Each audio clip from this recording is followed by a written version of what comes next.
why do I think accessibility is an important topic?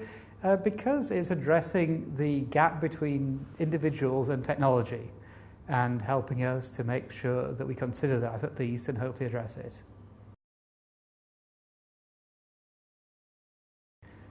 It'll help partially, not that the current legislation is very effective, but I could envisage a time when legislation actually forces companies to make a minimum effort to improve the accessibility of their systems and services.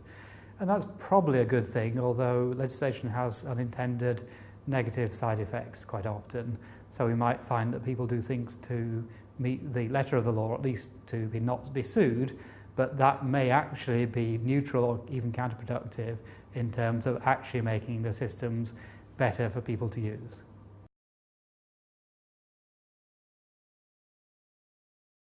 Oh, easy peasy. This one I actually thought about. So all I would want is for the mobile phones, the smartphones, to be at least as good as it is for iOS, for the iPhone and Android, for iPhone and iPad. So Android, Windows Phone, BlackBerry, if they can meet and surpass that in terms of ease of use, then we've made significant improvement, given how prevalent mobile devices are for people these days. And given that plenty of people who don't think they're disabled but have a smartphone might find it useful to have a device that discreetly helps them to do things they're now finding challenging, such as reading, hang on, it's a bit too far away, reading a mobile phone. Can you just hold my phone for me? But they don't want to say, oh, I've got a disability. It's just that their sight's going a little bit. So if we can find ways to use mobile phones to help people not be embarrassed, then that's a good thing, and that will also help people with more severe disadvantages.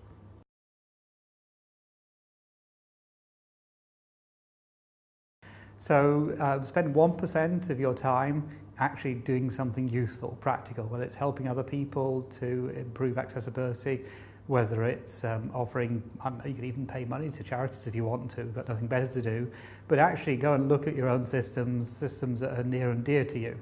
So if you use a library system online to book your library books, why not check that out if you're someone who's technical and see whether it's accessible? Why not work with someone who's got a disability or an impairment? So go and talk to your friends and say, what would make this better for you to use it? Typically go and ask your older generation if you're stuck for someone to ask. And again, they may not admit they've got a disability, but they may say, well, actually, I find this stuff too complicated. So find ways to make it simpler and more usable.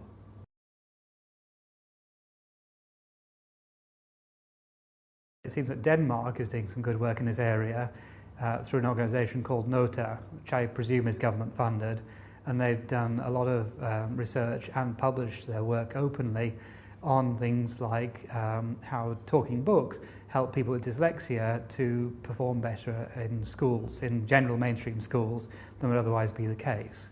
So in the past, talking books were viewed as a product for blind people or with visual impairments, but it turns out they serve the dyslexics at least as well. It's actually a bigger audience and a more mainstream audience.